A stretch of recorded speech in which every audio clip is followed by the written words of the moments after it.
Buen día, hermanos. Estamos lanzando un desafío a la congregación, una actividad que vamos a iniciar en este tiempo, hoy, 10 de julio del 2022, que es el panorama bíblico del Antiguo Testamento. Un desafío que ya asumimos hace unos 3 años aproximadamente y que ahora vamos a retomar, aunque de un modo más completo. El propósito general de esto es que cada hermano se apropie de una visión integrada de cómo Dios condujo la historia en el Antiguo Testamento para llevar a cabo su promesa de redención en la persona de Cristo. En otras palabras, y como hemos dicho en otras oportunidades, no ver el Antiguo Testamento o la Biblia en general solo como una colección de personajes y las obras que hicieron estos personajes, sino más bien comprender cómo Dios iba entretejiendo la historia para cumplir su promesa de enviar un Mesías. ¿Cómo lo vamos a hacer? Vamos a leer, como ya decíamos, el Antiguo Testamento en orden cronológico, y esta es una diferencia con la ocasión anterior donde íbamos avanzando libro por libro. Ahora lo vamos a hacer en orden cronológico, es decir, conforme fueron sucediendo los acontecimientos en el avance del tiempo. Y por eso en algunas ocasiones nos vamos a saltar de un libro a otro en la medida que eso nos permita ir conociendo cómo avanzaba la historia. Vamos a hacer una conexión importante también con los salmos en la medida que tengan alguna vinculación temática o que estos salmos fueran escritos en alguna ocasión histórica. Entonces vamos a ir leyendo el Antiguo Testamento de esa manera. Esto va a implicar un compromiso de cada hermano de designar, ordenar su día entre sus quehaceres de casa, laborales, estudiantiles tal vez, o cualquier otro, y destinar unos 20 minutos diarios para la lectura, algo que con o sin este desafío cualquier cristiano debiese hacer en complemento con la oración. Vamos a avanzar semanalmente en esto. La semana va a ir de jueves a miércoles, porque en las reuniones en casa que tenemos los días miércoles vamos a estar revisando y comentando sobre lo que hayamos leído en esa semana. Este desafío nos va a tomar aproximadamente entre 1 año y medio y 2 años, tomando como parámetro eh, la primera vez que nos dimos a la tarea de leer el Antiguo Testamento. ¿Qué esperamos lograr con esto? ¿Cuáles esperamos que sean los frutos que esto nos deje? Eh, Son principalmente dos. Hay bastante que podríamos decir, pero nos vamos a concentrar en esto, y es que colectivamente, es decir, como congregación, tengamos un mayor y mejor conocimiento de los hechos de Dios. ¿Y qué nos dicen estos hechos de su persona y la realidad tal como la conocemos? Es decir, cuando leamos acerca de hechos de Moisés, de Noé, de Jonás, que entendamos que en últimas, aunque fueron hechos llevados a cabo por estas personas, no son ellos los protagonistas de la historia, sino que el protagonista de la historia es Dios mismo y su plan. Por supuesto, usando personas, pero lo que queremos ver es a Dios actuando a través de la historia, como fue en el pasado y como es también en estos tiempos. Y por eso la última parte de esa frase dice, y que esto nos permita también conocer la realidad a nuestro alrededor. Conociendo la escritura podemos tener o interpretar los hechos que ocurren en nuestro propio tiempo a la luz de las escrituras.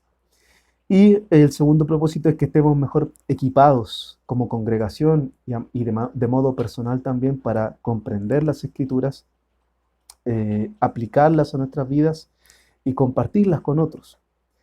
Cuando estamos, por ejemplo, viendo o la predicación de los días domingos se centra en el Evangelio de Marcos, como ha venido sucediendo en los últimos meses, hay muchos ecos ahí del Antiguo Testamento, y a veces por no conocer esa sección de la Escritura nos perdemos esa riqueza. Entonces la idea es que esto también nos permita comprender mucho más a fondo, ir comprendiendo mucho más a fondo y entendiendo mejor, y así nuestra vida sea enriquecida y la de las personas que están alrededor nuestro, nosotros mismos, nuestros hogares, nuestros vecinos, compañeros de trabajo, de estudios, para que podamos llevar a cabo la obra misional.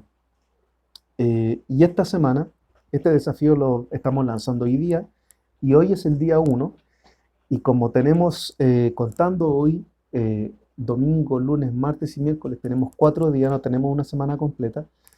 Vamos a hacer un corte en Génesis capítulo 11, versículo 26. Tiene estos 4 días a partir de hoy para leer esa sección.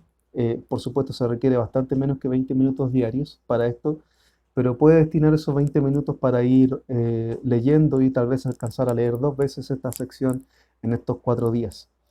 Y algo con que nos vamos a topar frecuentemente en el desarrollo de este panorama cronológico del Antiguo Testamento es que vamos a ir insertando en algunas ocasiones capítulos, salmos y en otras ocasiones libros enteros que son contemporáneos al desarrollo de lo que vamos a ir leyendo.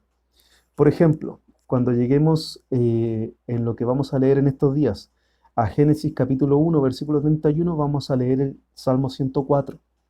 Y cuando lleguemos al capítulo 2, versículos 3, vamos a agregar el Salmo 148. Estos dos salmos hablan de Dios y su obra de creación. Y eso nos va a ir dando una perspectiva más amplia de lo que solo leemos en Génesis. Va haciendo eco. Vamos a ir viendo eso, que la escritura hace eco de la propia escritura. Y vamos a ir leyendo de ese modo.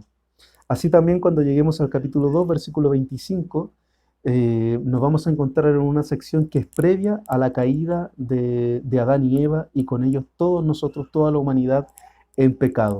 Cuando llega el capítulo 3 de Génesis, nos encontramos con que aparece en escena Satanás en forma de serpiente y que es el tentador el que hace caer a Adán y Eva.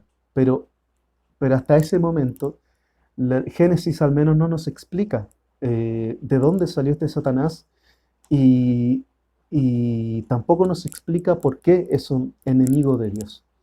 Y las escrituras nos explican, nos dan luces de esto. Ahí en Ezequiel capítulo 28, versículos 13 al 17, e Isaías capítulo 14, versículos 11 al 15.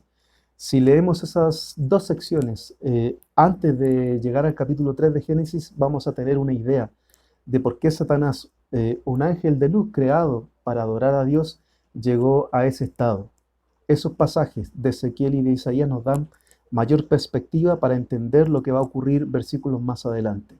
Y así va a ser el desarrollo en general de este panorama del Antiguo Testamento. En algunas ocasiones vamos a vincular con salmos. Cerca de la tercera parte de los salmos están vinculados en este escenario. O, por ejemplo, cuando lleguemos a la sección donde David peca con Betsabé, sabemos que en ese tiempo, cuando David se arrepiente, él escribe el Salmo 51. Entonces vamos a intercalar ahí el Salmo 51. Y así vamos a ir desarrollando nuestra lectura del Antiguo Testamento. Confiamos en la misericordia y bondad del Señor, que esto va a ser enriquecedor, más de lo que ya fue en la primera ocasión, y que esto nos va a permitir también crecer como congregación.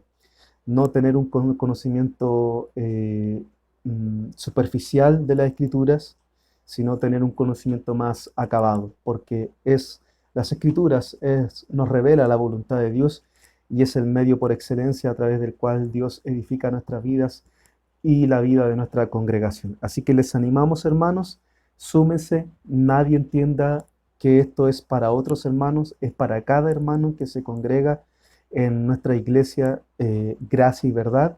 Y si usted quiere compartir esto con otras personas, amigos, hermanos, tal vez en la fe o personas que no conozcan al Señor, hágalo.